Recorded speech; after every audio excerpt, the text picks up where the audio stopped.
Assalamualaikum warahmatullahi wabarakatuh, teman-teman sekalian.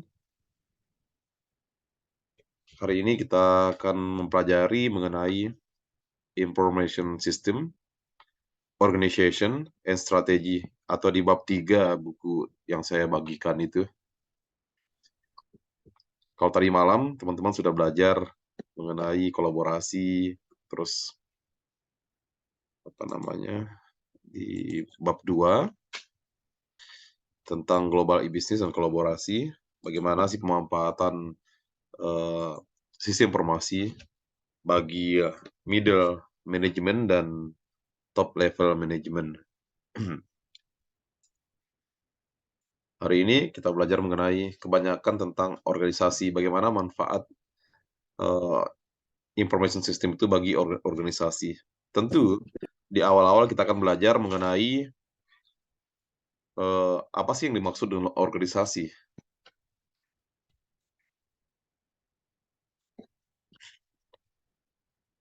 Ya, di poin 3.1 Organization and Information System. Sistem informasi dan organisasi saling mempengaruhi satu dengan yang lainnya. Maksudnya apa itu? Artinya perkembangan sistem informasi itu akan mempengaruhi perilaku organisasi juga dan sebaliknya, gitu kan? Atau peer versa gitu, hubungan timbal balik antara keduanya. Sistem informasi dibangun oleh manajer untuk melayani kepentingan dari perusahaan. Jadi sistem informasi itu setiap perusahaan itu ada ciri khasnya. Kemarin kemarin tadi malam sudah kita diskusikan itu ciri khasnya. Jadi berbeda antara satu perusahaan dan perusahaan yang lain. Jadi manajer itu berdasarkan pengalamannya, berdasarkan nature perusahaan, dia membangun sistem informasi tersendiri gitu. Ada hal yang unik dalam sistem informasi setiap perusahaan, walaupun secara garis besar itu sama.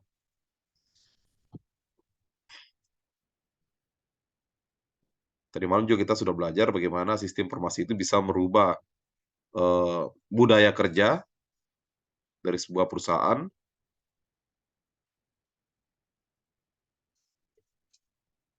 Ya, kita tidak akan mampu mendesain sebuah sistem baru dalam perusahaan tanpa kita mengenali eh, sebuah organisasi atau bagaimana organisasi sebuah perusahaan maksudnya, ya. Jadi dengan mengenali culture dari perusahaan kita, organisasinya seperti apa, baru bisa didukung oleh sistem informasi gitu.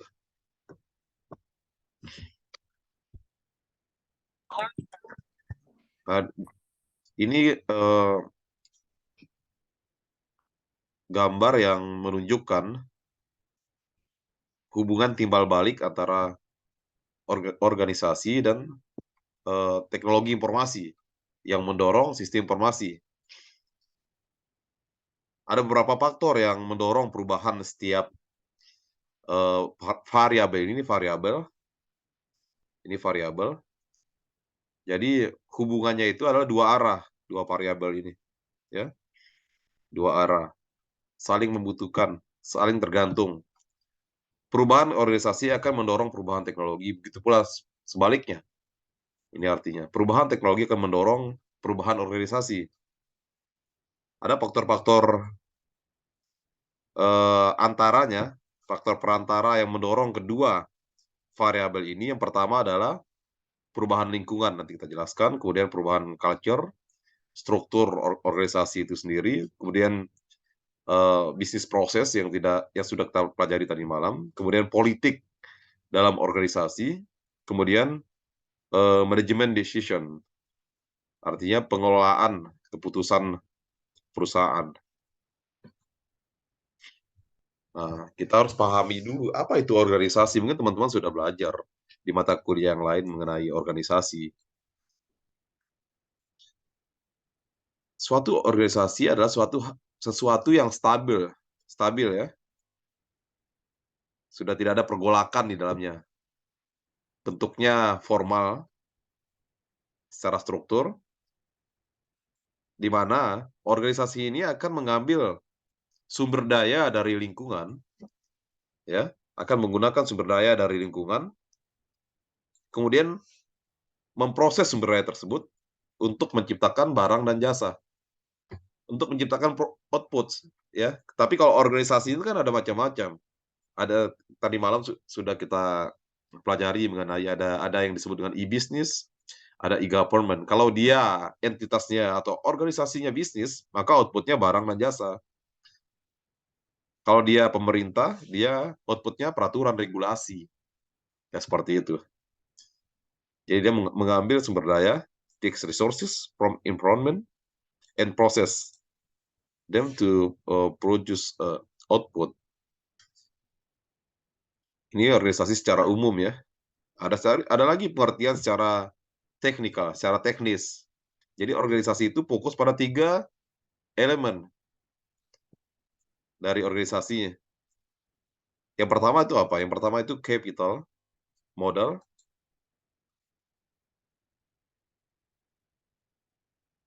and labor, sumber daya manusia labor ini ya, adalah faktor kunci ya, faktor utama yang disediakan oleh alam, ya.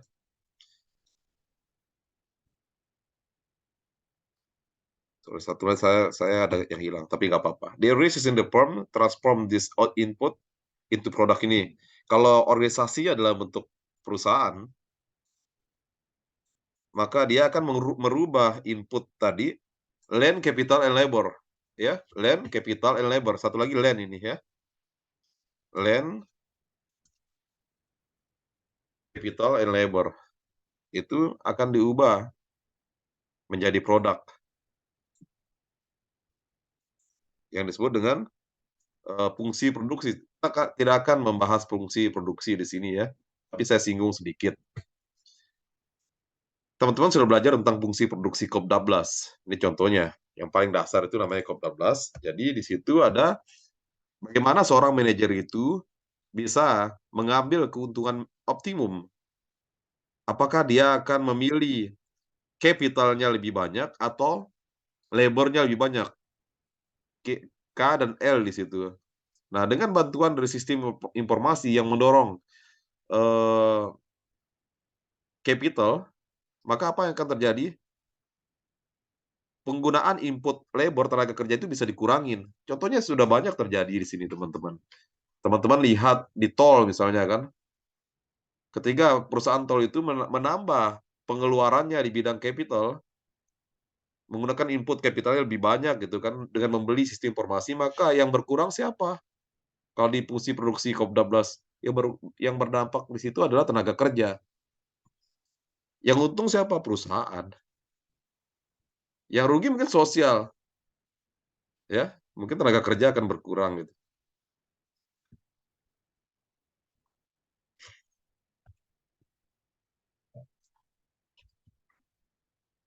Ini di technical microeconomic definition of the organizations. Teman-teman sudah belajar apa namanya waktu pengantar ekonomi ya. Tapi tenang teman-teman, ini cuma untuk pengantar aja, untuk menambah pengetahuan teman-teman aja. Saya tidak akan masuk ke dalam ke apa namanya ke mata kuliah ekonomi. Jadi secara umum seperti ini. Hampir semua terjadi di perusahaan. Ini pendekatan mikro ya. Induknya ekonomi apa namanya perusahaan itu bisnis itu adalah ekonomi mikro, induknya itu prinsip dasarnya di situ. Kalau kita belajar bisnis. Nah, jadi di situ input dari alam, dari lingkungan, bukan dari alam aja ya, dari lingkungan itu apa aja? Land, capital, labor, ditambah lagi entrepreneurship, ada lagi yang namanya raw material dan segala macamnya. Diolah oleh organisasi di sini, diolah oleh organisasi, kemudian menghasilkan output, ya. Output itu akan dikembalikan lagi ke inputnya lagi. Kalau teman-teman sudah pernah belajar mengenai keseimbangan dalam ekonomi, dalam bisnis itu, contohnya mungkin teman-teman pernah dengar ya, ada saya sendiri dosen gitu kan, dosen. Saya adalah input labor bagi perusahaan, bagi UNJ, ya, bagi UNJ. Saya menciptakan apa? Menciptakan lulusan. Ini output saya lulusan dan proses belajar mengajar. Nah, setelah output ini tercapai, apa yang akan terjadi? Saya dibayar oleh negara atau UNJ. Itu arti dari technical microeconomic definition of the organization di figur 3.2 ini ya. Paham? Nilal paham, Nilal? Insyaallah paham, Pak. Ya.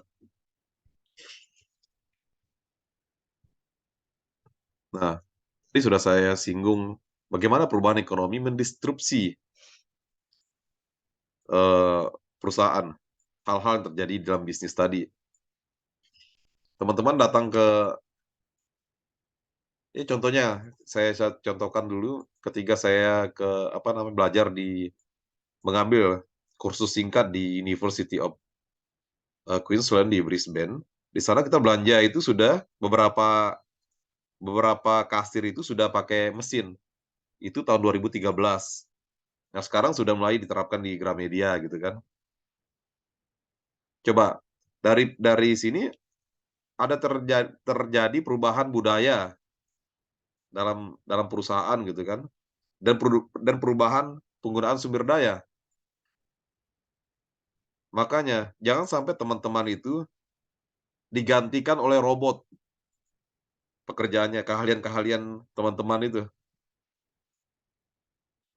Yang tadinya kasir kan, kemudian diganti sistemnya, bisa ketika teman-teman taruh di keranjang aja, itu langsung mengenali si robot itu. Oh, ini Anda beli ini, harganya segini. Udah bayar pakai debit atau kredit. Nah, itu akan terjadi perubahan yang luar biasa dalam perusahaan. Kalau dulu, mungkin di sebuah perusahaan itu, sistemnya itu, absennya itu pakai kartu ya. Buru-buru itu pakai kartu, naruh kartunya gitu kan. Nah, mungkin banyak buru-buru yang nggak masuk, mungkin bisa jadi tenaga kerja banyak nggak masuk, titip kartu ke temannya. Dan sekarang pakai fingerprint, atau sekarang pakai GPS. GPS itu masih bisa dibohongin ya. Pakai fingerprint. Itu akan merubah. Nah, perubahan organisasi ini, perubahan teknologi yang mendorong perubahan organisasi ini bisa teman-teman amati atau bahkan diteliti dalam rumpun ilmu bisnis. Ya. Lagi-lagi kita dicekokin, what is an organization gitu kan. A more realistic behavior definition of an organization is a collection of right. Jadi secara behavior, perilaku organisasi adalah collection of right, sekumpulan hak gitu kan, privilege, keistimewaan, kemudian obligations, kewajiban, and responsibility, dan tanggung jawab yang seimbang gitu kan, dari waktu ke waktu, melalui dan sudah melewati konflik demi konflik gitu ya, melewati beberapa rintangan lah gitu untuk demi tercapainya sebuah organisasi secara utuh gitu. Ini kita lihat gambar 3.3 itu lebih bisa menjelaskan the behavioral view of organization. Organisasi dipandang dari sudut pandang perilaku gitu ya. Ini sebuah formal organization. Nah, ini hampir sama. Ini ada environmental resources, tadi input, bahan baku segala macam itu, kita sebut dengan environmental resources ya sebagai input, kemudian diolah oleh organisasi, diproses oleh organisasi, masih sama juga, formal organization. Artinya apa? Organisasi yang berbadan hukum tentunya ya. Formal gitu. Walaupun tidak berbadan hukum tapi ya udah berdiri gitu kan. Kedai kopi misalnya ya sudah sustain gitu kan. Jadi ada di sini di dalam formal organization ini ada structure dan proses. Di dalam structure ini secara struktural, ada direktur, ada hierarkinya, ada tingkat-tingkatan organisasi itu. Pengelolanya ada top management, ada middle management, ada supervisor, dan sebagainya. Kemudian ada divisi divisi buruh. Kemudian ada rules-nya, perannya, ada prosedur, ada business process, ada culture. Kemudian di sini ada proses juga. Nah, proses ini berisi ada kewajiban, di sini ada hak dan kewajiban dari masing-masing pelaku, aktor dalam organisasi. Kemudian ada privilege atau responsibility, mana menjadi keistimewaannya. Dia dapat mobil tempat parkir yang nyaman gitu kayak, tapi dia punya responsibility. Privilege-nya akan ditentukan oleh responsibility-nya. Ada nilai di situ, ada norma, ada orang. Di mana perilaku-perilaku pada formal organization ini akan menghasilkan sama output ke lingkungan sekitarnya, ya. Output-nya barang dan jasa yang nanti jika kita kaitkan ke sini juga output tersebut akan dikembalikan lagi ke ke lingkungan gitu. Jadi the behavior view of organization emphasize a group relationship, value and structure. Jadi pengertian organisasi dipandang dari sudut pandang perilaku, menekankan atau penekanannya itu emphasize-nya itu pada hubungan antar grup, kemudian nilai dan structure. Structure itu adalah tadi hierarkinya ya. Ini yang ada dalam structure baik secara struktural maupun fungsional.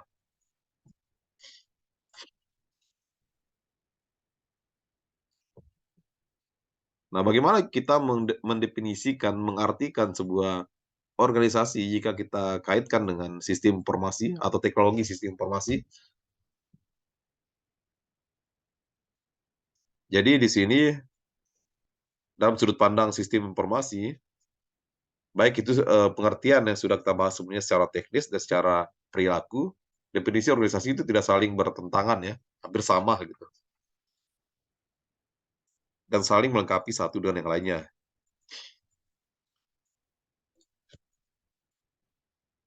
Jadi definisi teknis tadi, yang ini definisi teknis tadi. Ini definisi teknis behavior. Ya, ini definisi teknis. Menegaskan bahwa bagaimana ribuan perusahaan dalam pasar yang kompetitif, ya, yang saling bersaing satu dengan yang lainnya, mengkombinasikan, ya, tadi sudah saya terangkan itu dengan COP12, Capital, Labor, and Information Technology. Ini definisi teknisnya ya, di mana model perilaku membawa kita ke dalam individual form to see, ke dalam suatu sistem perusahaan untuk melihat bagaimana teknologi itu mempengaruhi organisasi, perilaku pekerjaan dalam sebuah organisasi seperti itu. Jadi intinya technical definition ini cukup sampai sini aja, sorry. Ini terlalu berbunga-bunga ini.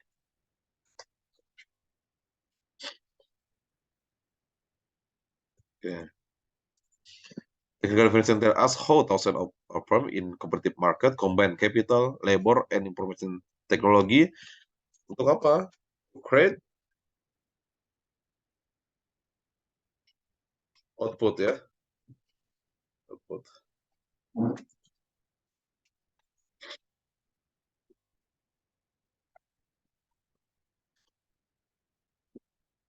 Ini fitur organisasi ya. Kemudian di bagian lain dari buku itu kita akan belajar mengenai fitur of organization. Jadi organisasi try to hire and promote employee. Jadi organisasi itu akan melakukan perekrutan dan mempromosikan apabila pekerja itu berprestasi, kemudian dipromote on the basis of technical qualification, berdasarkan kualifikasi teknisnya dan keprofesionalismenya, ya, secara sesuai dengan technical kualifikasi dan profesional. Jadi organisasi itu sebenarnya yang ideal itu seperti ini fitur-fiturnya. Terkait dengan SDM, dia akan merekrut dan mempromosikan employee, bukan karena ini punya bapak, punya anak gitu di suatu organisasi, bukan direkrut atas dasar apa? Atas dasar personal connection, ya, tapi direkrut secara fair. Teman-teman ikut CPNS nanti, ya minimal kalau CPNS sekarang sudah kayak gini lah, seperti ini. Technical kualifikasi dan profesionalisme. Sudah jarang sekarang, walaupun punya kedekatan, kalau nggak lulus TPA-nya ya nggak lulus. Sorry. Ya tadi kita udah belajar juga kan bagaimana tujuan utama dari organisasi itu adalah membangun efisiensi dan memaksimalkan output, maximizing output using limited input. Ini kalau teman-teman sering dengar bagaimana organisasi itu, terutama perusahaan itu akan menggunakan input atau uang modal yang sekecil-kecilnya untuk modal yang terbatas atau yang sekecil-kecilnya untuk menghasilkan output yang sebanyak-banyaknya, ya. Itu tujuannya atau prinsip dasarnya sebuah organisasi bisnis. Kemudian ada lagi, ini serba-serbi ya, fitur-fitur ya teman-teman, serba-serbi dalam organisasi. Kemudian ada feature of organization include their business process. Ini ada proses bisnis di dalamnya. Kemudian ada organization culture, organization politik. Ada politik dalam organisasi itu. Karena perbedaan kepentingan antar direktur, antar jangan kan di organisasi, sesama mahasiswa aja ada politiknya. Dalam kelas aja ada politiknya.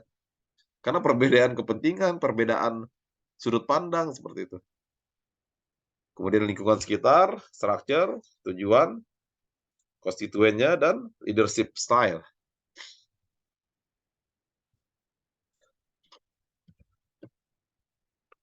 Ini aktivitas dan proses bisnis dalam organisasi. Semua organisasi, termasuk perusahaan yang mencari laba atau business firms,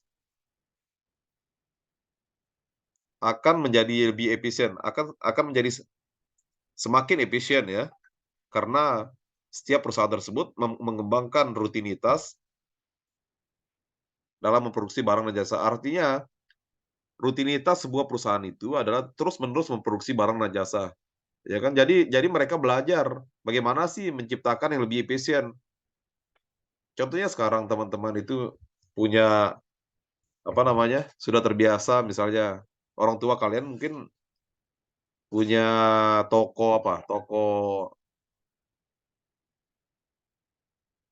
atau punya warung bakso lah misalnya seperti itu. Rutinitasnya kan membuat bakso tiap hari. Dengan adanya teknologi, jadi setiap hari itu rutinitas perusahaan bakso ini adalah membuat bakso.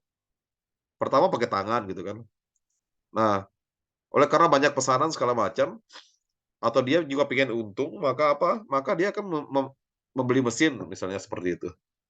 Nah, itu pentingnya sebuah pengamat bisnis atau pelaku bisnis itu mengenali, atau teman-teman yang belajar bisnis itu mengenali rutinitas atau bisnis proses dari sebuah perusahaan. Itu pentingnya. Agar apa? Agar menuju efisiensi. Tidak satupun perusahaan di sini yang tidak ingin usahanya efisien, tidak satupun itu. Mungkin kalau misalnya teman-teman anak konglomerat gitu kan, pingin punya tempat ngopi, ya mungkin bisa jadi nggak pingin efisien, pingin senang-senang aja gitu. Tapi jarang banget kalau misalnya itu tujuan utamanya secara formal mencari untung, maka ini adalah hal yang wajib. Nah, jadi rutinitas itu hal-hal yang terjadi sehari-hari yang biasa dilakukan oleh perusahaan.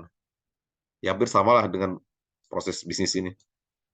Artinya rutinitas dalam proses bisnis tentunya gitu kan. Kalau bahasa Inggrisnya itu kalau rutinitas ini biasanya di apa namanya? Dituturkan dalam simple tense saja, biasa dilakukan gitu. Ini rutinitas ini sometimes called a standard operating procedure ya. Jadi SOP dia. SOP. Jadi makanya sekarang itu kalau misalnya teman-teman punya perusahaan bakso, kemudian baksonya itu mau di-franchise-kan atau mau dibeli atau ada orang mau, berinvestasi di perusahaan bakso teman-teman, apa yang akan kalian sodorkan? SOP-nya. Karena dengan SOP ini perusahaan itu bisa menjalankan rutinitas seperti induknya. Misalnya teman-teman punya bakso apa, bakso A gitu kan, di dalamnya ada mozzarella, tentu ada prosedur-prosedur SOP yang harus teman-teman catat itu. Ketika ada investor mau buka cabang, jadi untuk menjaga kualitasnya, maka rutinitas cabang itu harus sama gitu. Intinya seperti itulah. Jadi SOP ini di dalamnya ada apa? Ada rules, ada aturan-aturan yang tepat gitu kan. Kemudian ada prosedur, ada praktik, praktiknya harus sama, yang telah dikembangkan dan nanti, eee, keseluruhan hasil output-nya itu harus sama gitu, karena sudah sama ini apa namanya, SOP-nya. Ini penting bagi perusahaan itu, bagi teman-teman yang belajar bisnis itu mengetahui rutinitas sebuah perusahaan yang dikenal dengan, SOP. Ini kita lihat gambarnya lagi. Nah, rutinitas bisnis proses and forms. Nah, jadi individual rutin itu ada beberapa hal ya, rutinitas secara individu dalam produksi barang dan jasa. Yang pertama itu bisnis proses 1, bisnis proses 2, bisnis proses 3, sampai bisnis proses yang ke N, yang ke berapa pun itu disaji dalam sebuah yang namanya individual routines. Keseharian sebuah perusahaan dalam produksi barang dan jasa yang di dalamnya itu ada banyak sekali bisnis proses yang saling terkait satu dengan yang lainnya dengan, eee, apa namanya, yang dilakukan oleh bisnis firm ini. Nah, jadi all organization, semua organisasi itu terdiri dari individual routines and behavior, a collection of which make up, a business process, ya. A collection of business process make up the business firm. Jadi sekumpulan ini, sekumpulan bisnis proses ini, itu akan membentuk sebuah perusahaan gitu. New information system application, penerapan, sistem informasi yang baru membutuhkan individual routine. Nah, rutinitas secara individu ini dan juga bisnis proses dan perubahan bisnis proses itu harus dikenali dulu sebelum sebelum apa namanya, sebelum dimasukkan ke dalam sistem informasi. Nah, jadi kalau sudah misalnya, keseharian sebuah perusahaan itu sudah tercatat dengan baik, data-datanya itu ada, jadi robot itu dengan mudah akan mengenali gitu. Sistem informasi itu dengan mudah akan mengenali rutinitas tersebut karena berulang-ulang. Sehingga ketika kita masukkan otomasi di situ, maka otomatis perusahaan itu akan menghasilkan output yang optimum tadi gitu kan. Rutinitasnya misalnya tadi bikin bakso pakai tangan. Nah, terus bagaimana kalau kita masukkan IT di situ, masukin apa, robot gitu, kemudian pakai mesin robot yang bisa membuat bakso yang tadinya per jamnya itu cuma 100 jadi 1000 gitu. Nah, tanpa mengenal manualnya, nggak mungkin seorang, IT itu, ahli IT itu bisa membantu perusahaan Anda dalam memproduksi barang secara optimum gitu. Itu pentingnya kita pelajari yang namanya rutin. Nah, tadi saya singgung sedikit, fitur penting dalam organisasi itu adalah politik, organizations politik. Orang-orang dalam organisasi menempati posisi yang berbeda-beda ya, jelas itu. Hanya ada satu direktur utama mungkin, direktur pemasaran cuma ada satu, ya itu. Dan bentuknya segitiga gitu, makin ke atas tuh makin sedikit orang yang bisa mencapai posisi itu gitu. Kemudian di sana juga ada different spesialis, concern-nya juga berbeda, perspektifnya juga berbeda. Ini yang membantu, yang apa namanya, yang mendorong eh, orang-orang yang ada yang tertarik untuk apa namanya, mencapai tujuan tertentu berpolitik. Contohnya misalnya jabatan rektor itu cuma satu orang yang bisa menduduki jabatan rektor. Kemudian ada jabatan wakil rektor itu ada 4 orang gitu kan, atau 4, iya 4 ya. Nah, itu masing-masing yang berkepentingan atau pengen menuju ke situ itu akan berpolitik gitu kan, mencari pendukung, ya banyak hal gitu kan, mencari pendukung yang apa namanya, yang sesuai dengan idenya, dengan tujuannya, seperti itu.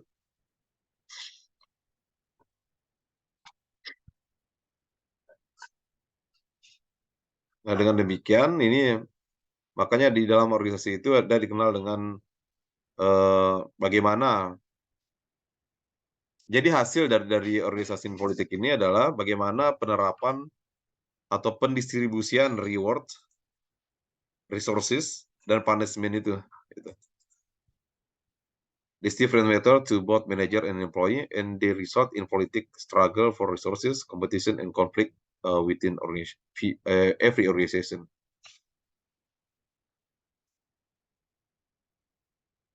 Ya, paham ya teman-teman.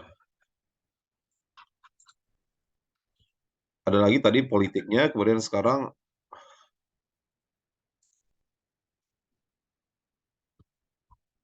organisasional. Ini adalah culture organisasi. Culture ini terdiri dari beberapa asumsi, kemudian about what produk apa yang harus diciptakan atau dihasilkan oleh organisasi, dan bagaimana memproduksi produk tersebut. Itu yang dikenal dengan budayanya. Bagaimana memproduksi produk apa yang akan diproduksi, itu bagian dari budaya organisasi tadi. Dari rutinitas Anda, rutinitas teman-teman, keseharian teman-teman, bulan demi bulan, tahun demi tahun akan membentuk apa? Membentuk sebuah budaya. Masing-masing individu, masing-masing teman-teman ini punya budaya tersendiri, sendiri-sendiri. Begitu pula organisasi. Masing-masing perusahaan itu punya yang namanya culture gitu kan. Bagaimana mereka memilih produk yang akan diproduksi, kemudian bagaimana cara memproduksi produk tersebut. Walaupun produknya itu saling bersubstitusi, artinya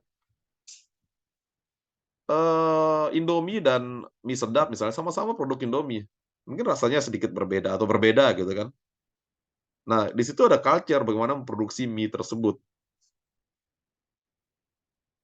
Mie apa yang pengen diproduksi? Apakah dia akan pengen berkompetisi pada celah pasar yang sama atau milih pasar yang berbeda? Bagaimana cara memproduksinya? Kalau misalnya Indofood gitu yang memproduksi apa namanya? Yang memproduksi Indomie, dia mengambil terigu dari perusahaannya sendiri gitu kan. Dari perusahaan dari Bogasari sana masih terkait gitu. Culture-nya seperti itu agar inputnya lebih murah gitu kan. Dia beli gandum ke luar negeri, diolah menjadi tepung di Bogasari, kemudian tepungnya itu diserahkan ke apa namanya, perusahaan yang terkait, yaitu Indofood yang lain gitu, yang produksi Indomie. Sementara Wings Food misalnya yang produksi mie sedap itu, dia punya culture sendiri dalam memproduksi, walaupun barangnya sama, dia mengimpor bahan baku dari luar, dia terigunya dari luar misalnya, dia nggak punya pabrik terigu.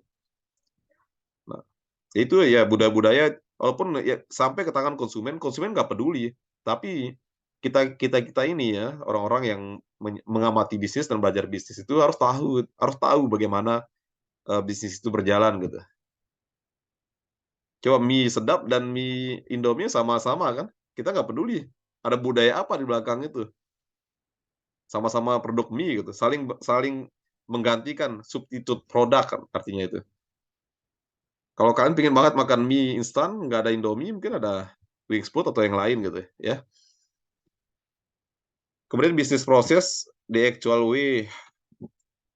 Jadi bagaimana, cara sebuah perusahaan secara aktual yang biasa dilakukan oleh perusahaan saat ini itu dalam menciptakan, value, nilai dari sebuah perusahaan yang biasanya in short, yang biasanya menciptakan, culture-nya. Bisnis proses itu terus dilakukan gitu kan, terus dilakukan dari dulu sampai sekarang, ada perubahan paling perubahannya karena teknologi saja gitu kan.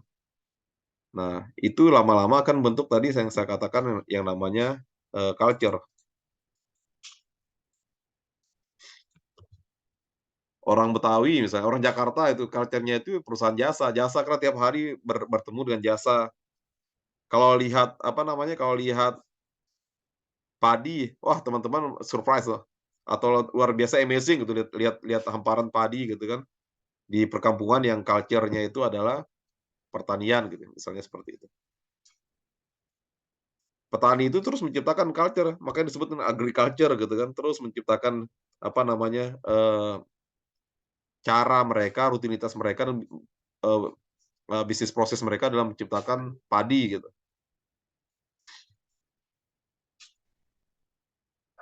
Nah ini contoh paling mudah, you can see organizational, culture at work by looking around your university or colleagues.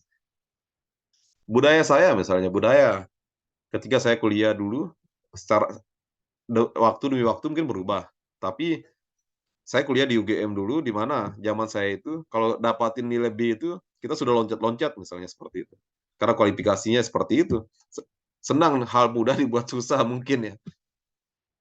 Sedangkan misalnya di tempat lain mungkin lebih lebih gampang atau lebih, apa namanya, memberi nilai itu lebih mudah lah seperti itu. Karena mungkin ada hal-hal lain yang di apa namanya, yang dipandang. Mungkin UGM tuh terlalu ke akademik banget gitu kan. Mungkin kalau di UNJ misalnya tuh lebih apalagi di zaman Merdeka Belajar ini ada banyak hal, input atau ada banyak, apa namanya, fitur yang bisa dinilai dari seorang mahasiswa.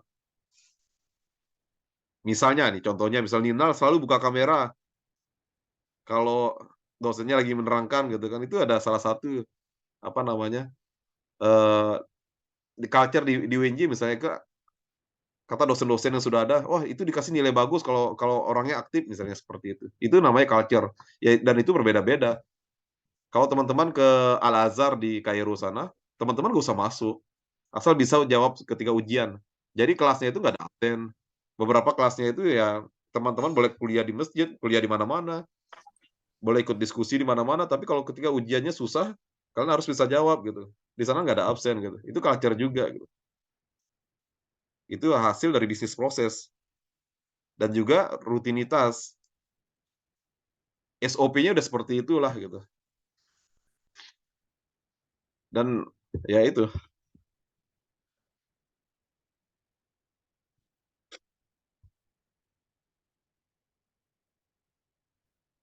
bentar,